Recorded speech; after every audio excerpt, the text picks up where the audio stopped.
Greetings dear viewers, and we are back with the third season of review program. We hope that you will enjoy this new and interesting journey with us. In this episode, we'll put our focus on Uzbekistan's draft state program for 2025. But before we proceed with the topic, let's start with a brief analysis of the latest news. Uzbekistan, Kyrgyzstan, Kazakhstan will jointly develop the Kambarata 1 hydropower plant in Kyrgyzstan with the equal rights to use it. The 1,860 megawatt plant, expected to cost nearly $4 billion, will also supply electricity to Afghanistan. The World Bank has allocated $18.6 million for technical preparations, with full implementation planned for 2030. Over the next 2 years, solar panels will be installed in at least 50% of households and businesses across Uzbekistan. The country plans to develop 4.5 gigawatt of new renewable energy capacity, along with 3,000 micro and small hydropower stations. From April 1st, electricity and gas tariffs will use, with household electricity increasing from 450 to 600 soms per kilowatt. The Oli Majlis is reviewing a draft law to grant working fathers 5 days of paid leave with the month of other child's birth. The proposal was passed its first reading, aligned with Uzbekistan's countries like Japan, Bulgaria, and Finland that offer similar benefits. Uzbekistan is preparing to join the Eurasian Development Bank as a founding member. The Oli Majlis Legislative Chamber approved a draft law establishing the legal framework for the country's participation. With an authorized capital of $7 billion, the EDB is expected to provide Uzbekistan with significant economic and investment opportunities. President Shavkat Mirziyoyev visited the newly completed Center for Islamic Civilization in Tashkent. The three-story complex features a 65-meter central dome and houses of the ancient Mushaf of Uthman, along with the rare Quranic manuscript from the different historical periods. The center will serve as a hub for Islamic studies, highlighting Uzbekistan's contribution to global civilization.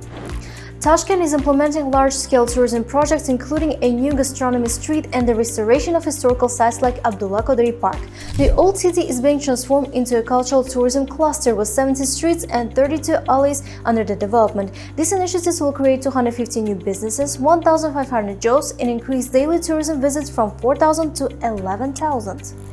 Interesting events with Uzbekistan's participation are also held abroad. For instance, Uzbekistan is participating in the second Islamic Arts Biennale in Jeddah, Saudi Arabia, displaying rare artifacts such as 8th century Katalangar Quran and Ulugh-Beg's 16th century astronomical tables. The exhibition, running until May 25, also features the Tashkent Scroll, a 16th century manuscript from Bukhara, making the first time some artifacts are displayed outside Uzbekistan.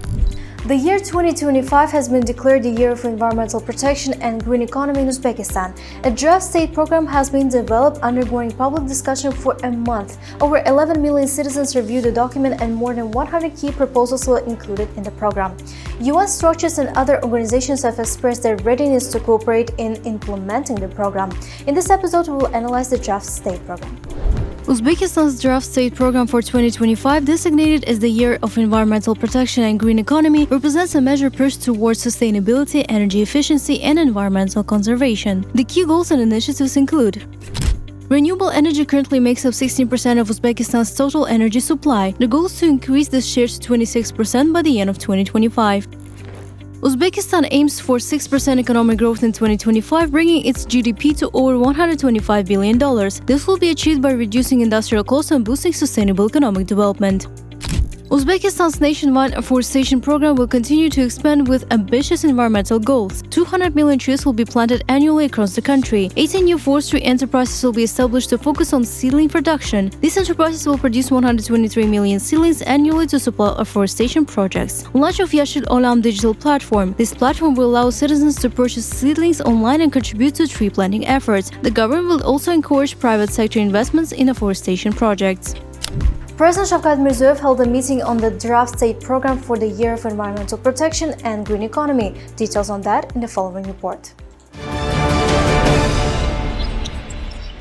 President Shavkat Mirziyoyev held a meeting on the draft state program for the Year of Environmental Protection and Green Economy. Over the past 3 years, 16 large solar and wind power plants with a total capacity of 3.5 gigawatts have been commissioned in various regions, alongside the construction of 35 small hydropower plants. The industrial sector has implemented a system for issuing green energy certificates. More than 60,000 homes have installed solar panels. Under the Yashil program, annual landscaping efforts are conducted, and water resources resources are used rationally. The year 2025 has been declared the Year of Environmental Protection and Green Economy in Uzbekistan. A draft state program has been developed, undergoing public discussion for a month. Over 11 million citizens reviewed the document, and more than 100 key proposals were included in the program. UN structures and other organizations have expressed their readiness to cooperate in implementing the program. Due to active efforts in recent years, the share of green energy in the country total capacity structure has reached 16%. This year, the target is to increase this to 26%. To achieve this, 16 additional large solar and wind power plants with a capacity of 3.5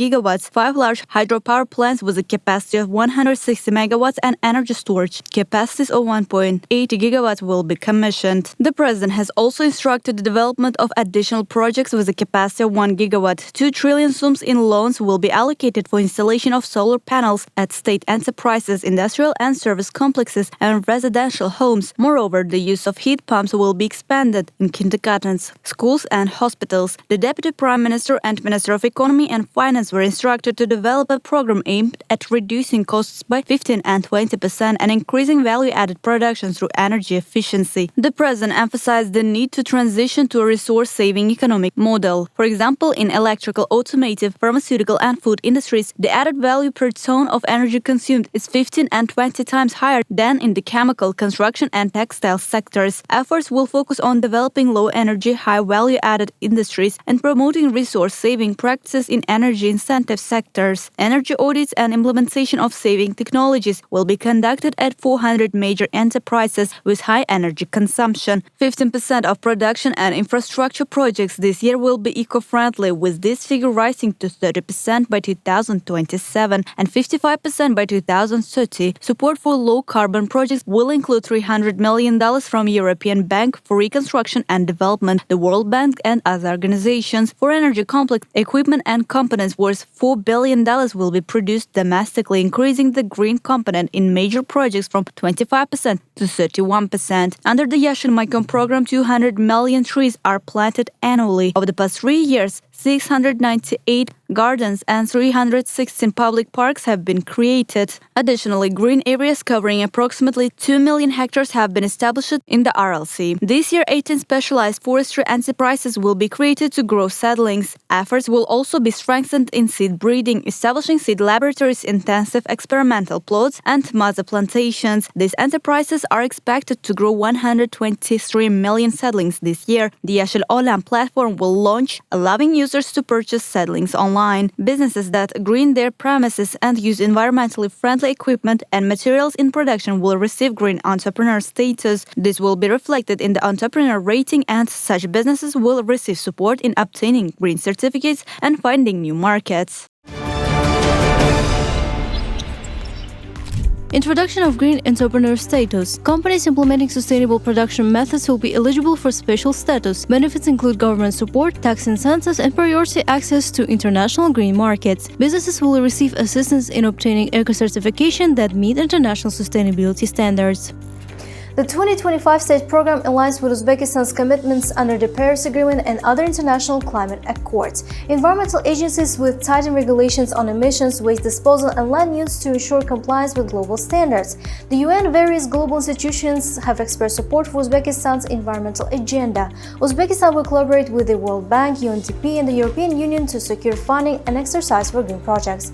By expanding its green energy sector, strengthening afforestation efforts, and introducing incentives for eco-friendly businesses, the government aims to position Uzbekistan as the regional leader in the green economy. Furthermore, the integration of international exercise and financing will ensure the program's long-term success, making 2025 a defining year for Uzbekistan's transition to a more sustainable future. Thank you, dear viewers, for watching this program, and see you in the next episodes.